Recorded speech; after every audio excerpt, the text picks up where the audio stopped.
This episode of Southeast Iowa Today is brought to you by Griner Auto Body of Washington, Iowa, using state-of-the-art techniques and decades of experience to get your car back on the road after an accident. Car Doctor of Washington, Iowa. No matter who Frankensteined it, they can fix it, clean it, and customize it. McDonald Boneyard of Keota, Iowa, for all your farm equipment and auto recycling needs. For great food, it's Your Choice. Your Choice Family Restaurant of Wayland, Iowa. Open Tuesday through Sunday. Come to our cruise-ins this summer on the second Tuesday of the month, June through September. Girling Repair of Winfield, Iowa. If your mower is dead, call Fred, your Husqvarna, Aaron's, and Gravely dealer. Fred also fixes and sells snowblowers. B&B Propane and the family of jet stops. CW Tree Trimming, LLC. We're into your trees, not your wallet. Serving all of Henry County and the surrounding area. We offer a senior citizen and veteran discount. Dutch Market and Coffee Talk of Washington, Iowa. Dutch Market can handle all of your grocery needs, and they even have a conference room that you can use for free. Coffee Talk's drive-thru is open and ready to serve you coffee, energy drinks, sandwiches, baked goods, and ice cream. They all present you the award-winning Southeast Iowa Today. Here's the author of Christie's Journey, The Beat Goes On, and your host, John Bain. Thank you, announcer Cody Roy of NewEnglandDukes.com for your golden pipes and wonderful introduction. Today I'm standing in front of the Jefferson County Courthouse in Fairfield, Iowa, and I was invited by Mark Myers and Steve Wemme, the treasurer and the assessor for the county, to talk taxes. And I think this is going to be very educational for you folks. It was for me. And one of the things you got to remember is these guys don't decide what your taxes are going to be. Your elected officials do, and they do the work that needs to go with it to make things happen. So let's learn together. Steve and Mark, thank you so much for reaching out to me. Mark, you reached out to me a week and a half or so ago. I was down in Texas on a little vacation, and you said, hey, would like to come on your podcast and talk about tax levies and assessors and all that, and assessments. And I said, yeah, I want to do that too. I wish I was home right now. I'd do it the next day. Yeah, but you bet. So here we are on Thursday, August 7th here at the Jefferson County Courthouse. So kind of tell the folks what's coming up, what's going on. So the new property tax bills will be sent out here anytime in the next week to 10 days. Usually we start getting phone calls with people who either don't understand, don't appreciate, or don't agree with the tax bill that they get. And a lot of folks seem to think that it falls either into the treasurer's office or the assessor's office when it comes to that amount that's at the top of their bill. And it'd be nice for everyone to know exactly how those numbers come about and who is ultimately responsible for it and what those numbers are actually, what they mean. Because you, as Jefferson County Treasurer, and Steve, as a Jefferson County Assessor, you gentlemen don't make up the tax rates or what the levies that go with that. Correct. Can you kind of just share with us how that process is to educate a taxpayer? So each taxing authority, which ranges from schools to the hospital, cities, townships, and actually even the assessor has a small levy, they determine how much money they are going to need over the next fiscal year. They send that amount into the auditor's office. The auditor's office then takes those amounts and fills in the equation for how those taxes come. So your assessed value times a levy rate is what your tax amount is. And your assessed value is on your property. The assessed value is on the property. Yes. With a rollback. I should put that in as well. The state comes up with what they call a rollback. So you don't pay full freight on the full amount of your assessed value. You pay it on a portion of what that assessed value is. And recently the state has changed the way that they are taxing the citizens in a way when it comes to property and such. Am I wrong on that? Or have there been, I guess what I'm thinking of is the fact that the state has made a big deal that they've lowered the state of Iowa's taxes, but in that scenario, then the counties and the folks that are involved in that are raising taxes to make, it seems to me, to make up the difference. The supervisors have touched on that some. I believe Lee Dimmitz even kind of had a little soliloquy, for lack of a better term, about those things. One thing that everybody needs to be aware of is if you lower it somewhere, it's going to be raised somewhere else. So you're going to get your money pulled from one direction or another. Right. But you're going to lose it. Exactly. And I've heard this a lot in my 58 plus years of being here on this planet. There's only two things that are certain in life, and it's death and taxes. and you're gonna deal with both at some point. But right. But when you start adulting, and even kids should know this too.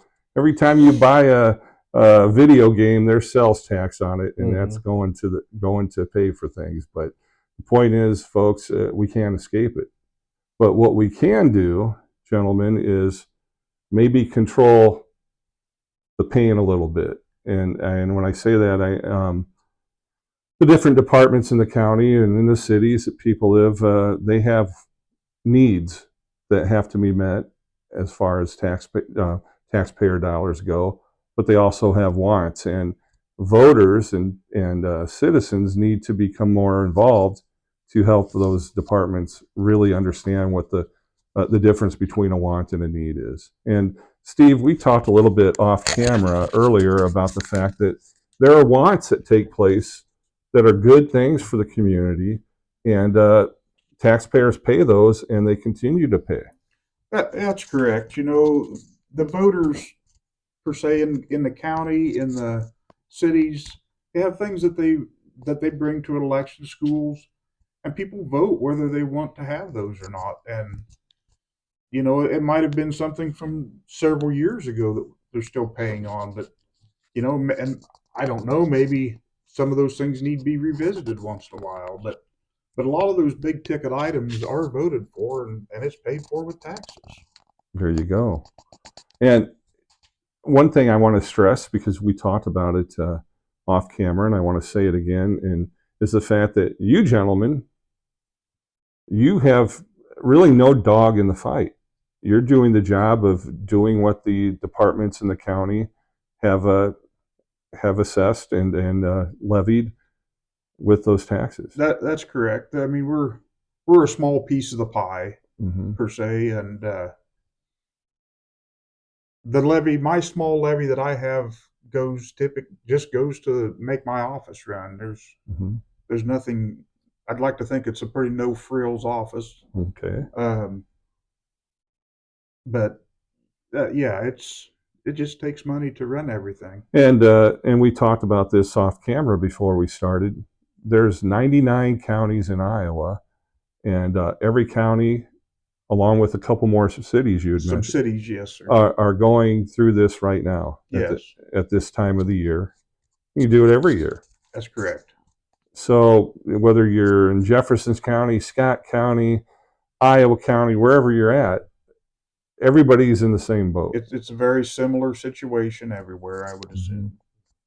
Very much so. So you gentlemen were nice to me, and you sent me some graphs, and I'm going to put those on the screen when we talk about certain ones. Is there something you want to share to get this started? You know, our little tutorial as far as what graph or what graphic would you like to talk about first? Probably wouldn't be a bad idea to start with that flow chart that deals with the assessor side of it, because there's two different beginnings. There's the Steve, can you hold that towards Mark? Sorry, the microphone. Oh, yeah. I don't want that. there's two different beginning points. There's the assessed values that Steve's office does, and then the amount that each taxing authority is asking for at the beginning of the year. So I'm at the very end of the line. Okay. So it probably wouldn't be a bad idea to start with Steve and how he comes about his stuff. So we're going to put that flow chart on the screen now. So the folks that are watching right now are watching it. It's going to be right over your right shoulder there. okay. So kind of just go through it for us. So, as the assessor in my office, the first thing we are required to do is to find property and affix a value to it, list it, and value it based on a mass market approach. There's close to 19,000 parcels in Jefferson County, and so we can't just go out and individually appraise them every year. Right. It takes years to get through them. We try to run on about a 10 to 12 year schedule to get through everything. But we're constantly out knocking on doors and walking around properties to try to make things as accurate as possible. How big of a crew do you have to do that? There are 4 of us in the office. Okay. And 19,000, that's a lot. It takes time. Yes. It takes time. For sure. So if they don't see you for a while, they know they're probably good on their value for a little bit. For a little bit, and unless they have a question, they're always welcome to call the office. It's no problem. We'll try to pull it out and look at it and see if it's right, if it's not right. Gotcha. And we're not always right. That's the reality of it. But we're happy to make it right. Well, that's the important part, right there. Because we want to be fair. We want to be equitable. I mean, that's what we're supposed to do. Definitely. So, can kind of go through that flow chart then. So, the owner, by Code Iowa, is to assist us. We don't get a huge response of people to let us in properties. That has definitely changed over the years. And then we list the properties and affix a value to it. And then we pass it off to the auditor, who comprises all the budgets of the people who levy against it. And then they, in turn, give it to Mark to collect the money. Gotcha. And so, there's the schools, the cities, the county, the townships, and the other small entities that do levy. And those are all listed on the bottom of your tax bill. And for someone who doesn't pay attention on a regular basis, I mean, how important is this? This is very important. It's absolutely important. Yeah. It's people's money. And I feel like we should take as good a care of it as we can. Right. And people who are always on the bandwagon to vote for the latest gizmo or brightest, shiniest thing with the neatest bells and whistles, you have to realize there's a price that comes on it. And the people that pay for that are all of you folks that own property. And that's true. And that's why a lot of that is, your bigger ticket items are voted on, because then it gets the majority of whoever gets out to vote drives those. And if you requests. pay just a little bit of attention, none of this should be a surprise. Theoretically, no. Theoretically. Yeah. But, it does catch people by surprise. People. They're like, I've been sitting at McDonald's having coffee for the last 6 weeks, and nobody told me it was going to cost me that. But they tell you all the good and other things that go with it. Yeah. So buyer beware on that. Voter beware. I mean, everything that people want comes with a price. It's just the reality of life. It is. And really, in our own household budgets, we need to be fiscally responsible. You've got certain bills that have to be paid every month that you have to meet. You also know you want to save for a rainy day. You want to be able to go on that vacation or buy that new car. The county is no different. That's correct. Yeah. So, Mark, what do you want to add to that? I pretty well covered it. I mean, yeah, it's a needs versus wants. So it's up to the taxing authorities to determine what needs we have to have and what wants we maybe can afford. Okay. Well, on that, let's use this as a segue to talk about how much the tax levy is changing here in this next go around, as far as percentages, and what, maybe give us an example on a parcel. If it's worth 100 and some thousand, how much is that going to be? And then people can do the math on their own to figure out. So we do have that one example that Yes. shows the valuation of taxes. It actually hasn't changed. So the example that you have, um, total value assessed 164,500, both this upcoming year and the previous year. With the rollback amount changed, so you can see that it's actually a little higher this year. Last year was 76,234. This year 78,025. Then you take the levy rate, which is the combined amount of all of the taxing authorities within where that parcel lies. So, say take in the middle of Fairfield, for example, it has the city and Indian Hills and Fairfield School and the hospital. Um, the combined total of that is actually almost a point higher than it was the previous year. So taking that taxable value times the levy rate, a year ago where somebody paid 2,838, this year they're paying 2,978. So for a property that stayed the same value wise with assessment, it's actually going to cost $140 more this year in property taxes. Okay. Which is due to the rollback as well as the So you're the paying amount that people.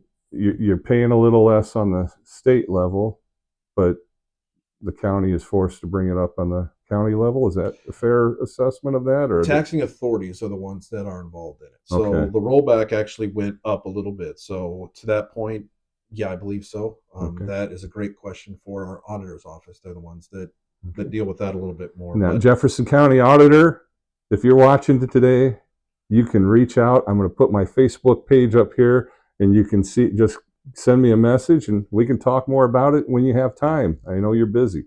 Sorry for the interruption. No, you're good. So yes, so the taxable value did move up just a little bit, but the levy rate moved up because people need more money. So different. Then when you say people, the taxing authorities themselves, which are the different departments in the county. Yep. So in the next one, which these are all found on your tax bill itself. So it's not necessarily the county per se. The county might have lowered their which they asking. did this year. Okay. But there's a lot of others that pool into that too, like the city and the hospital, the hot schools. Right. Who I don't know what they have done. Okay. So Mark, take that microphone. You said this is, I want to make sure people hear this. Mm-hmm. You said the county did what this year? The county actually lowered their Okay. levy, which you will be able to see at the bottom of your tax bill.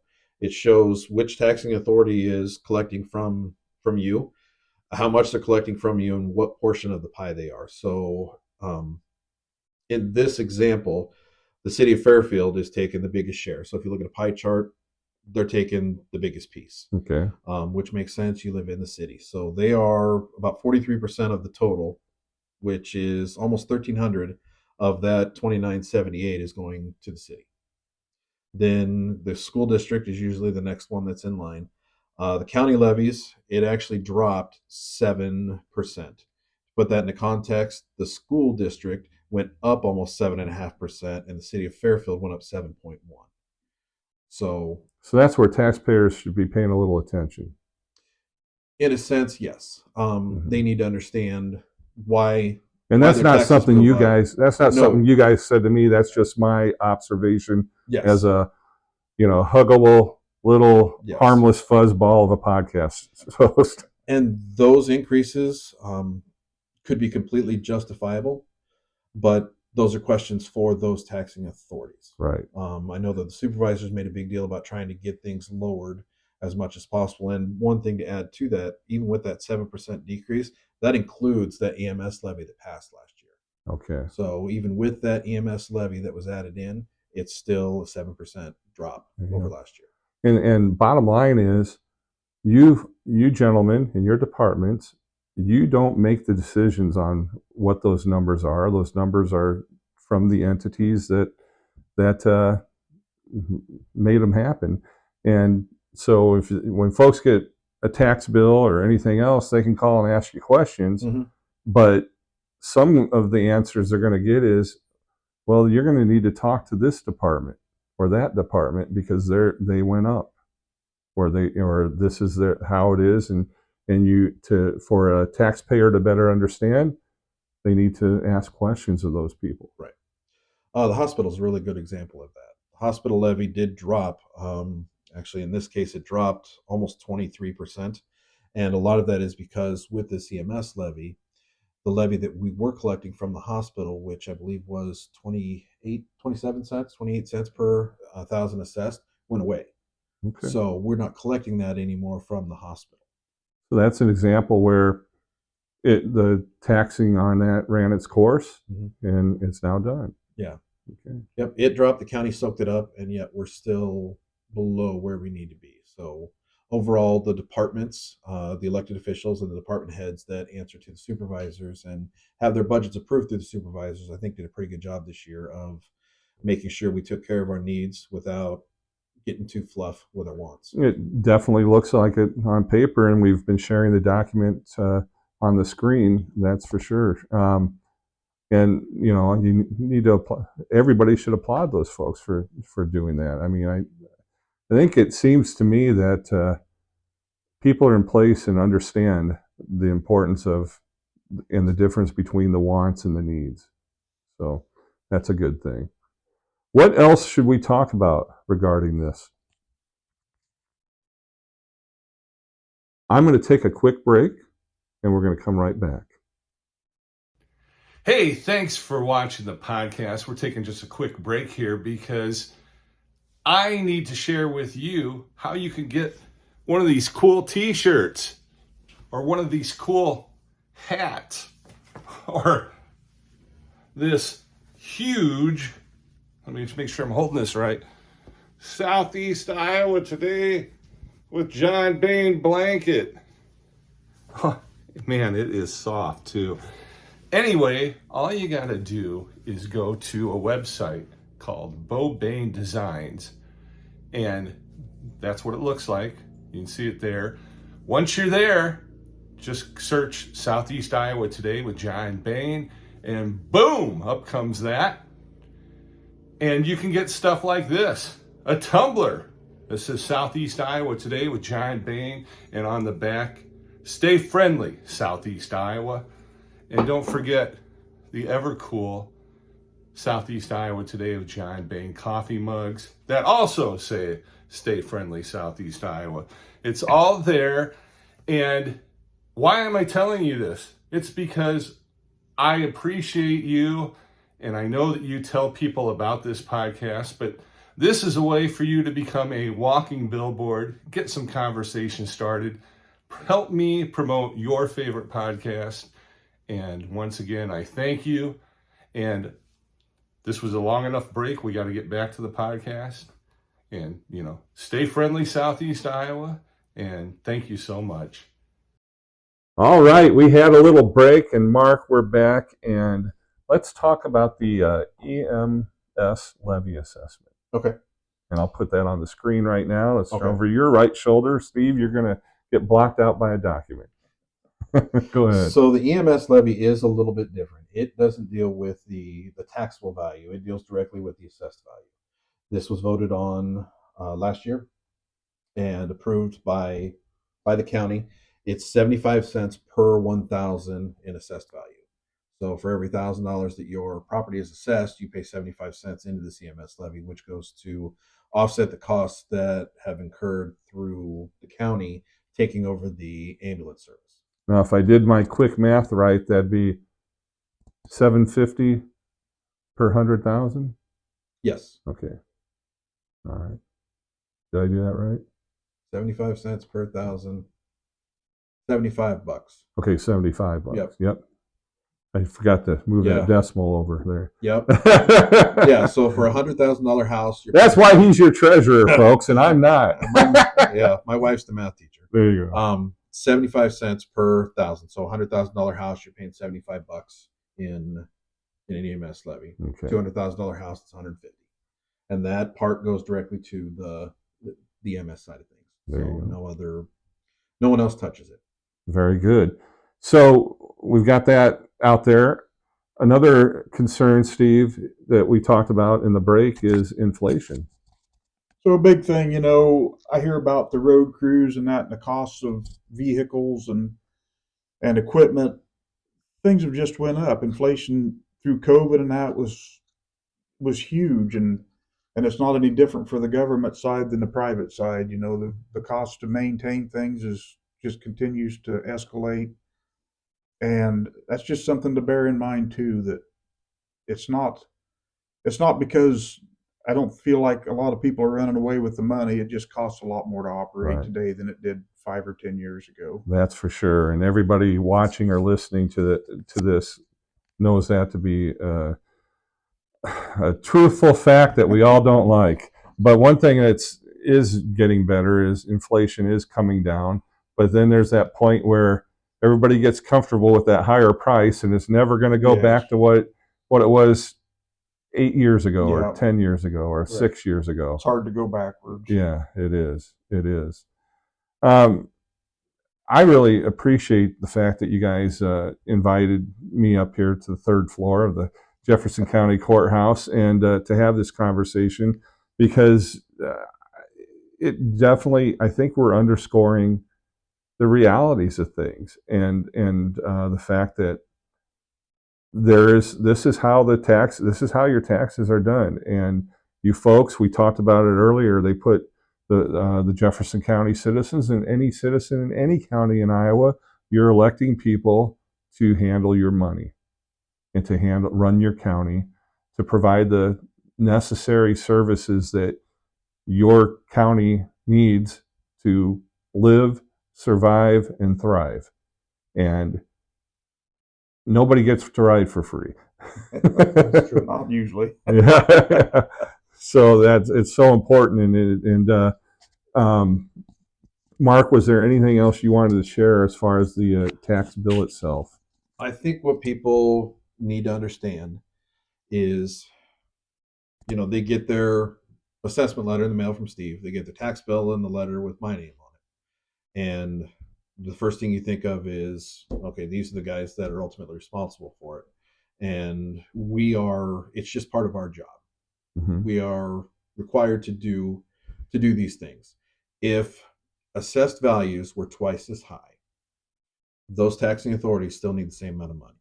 So that levy rate would then be cut in half, because you're still going to end up with the same amount of money.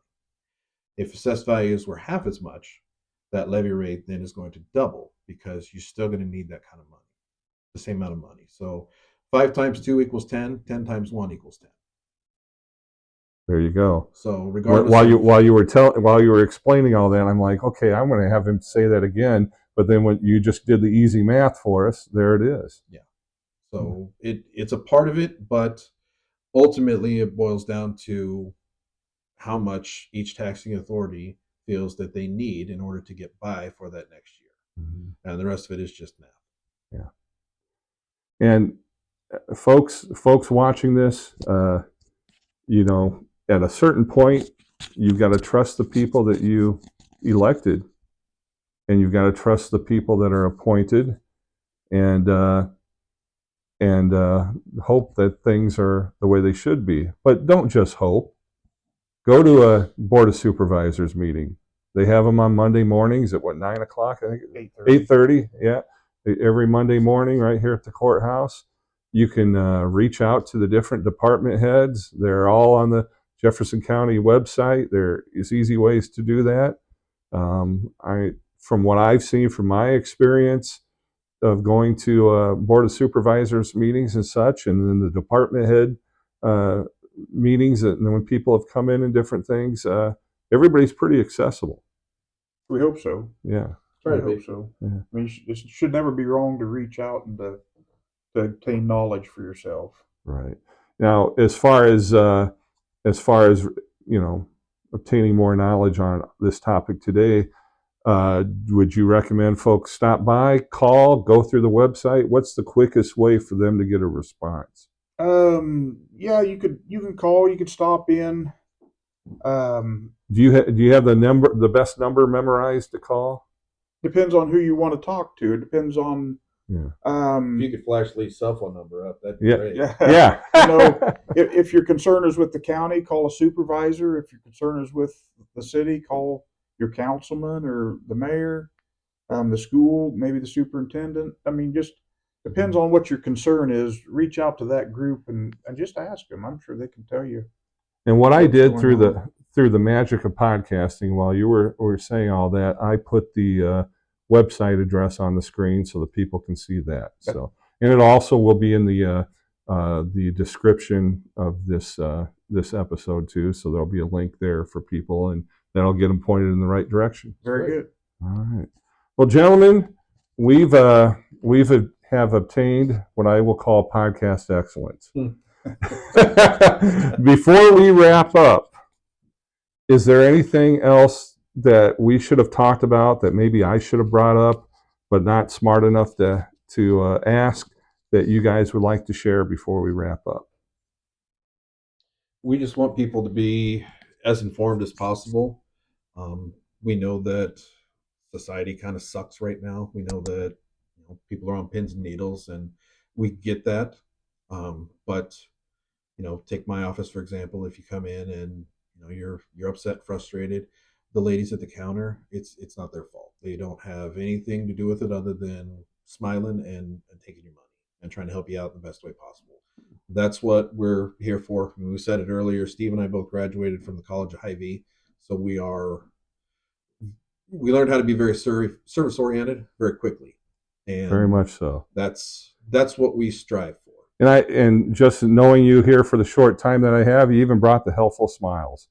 Well, we want people to understand they may not like the answer that we give them, but the answer that we give them is an honest answer. Mm-hmm. And if it's an incorrect answer, then we're going to make it right. Very good. And I just want to add, society right now, as you said, we're in a flux, but my gas tank's half full, and I think things are going to be better. We hope so. All right. Good way to end. Yep. Yeah. Thank you, gentlemen. Thank you. Thanks, John. Thank you to both Steve and Mark for being on the program today and explaining things to us. And Steve said something off camera that is important. When the county officials and such, they come up with these things that need to be done, or the school board does, and then it is then something that taxpayers pay on for years, that there ought to be an impact study done on things that have been done before, and then compare them and see, was it worth it? Just a thought. It's a great thought. Thanks again for the guys for being on. Thank you for watching. Thanks to my sponsors, Griner Auto Body, Car Doctor, McDonald Boneyard, Your Choice Family Restaurant, Girling Repair, B&B Propane and the family of Jet Stops, CW Tree Trimming LLC, Dutch Market, and Coffee Talk. I'm your host, John Bain. Stay friendly, Southeast Iowa.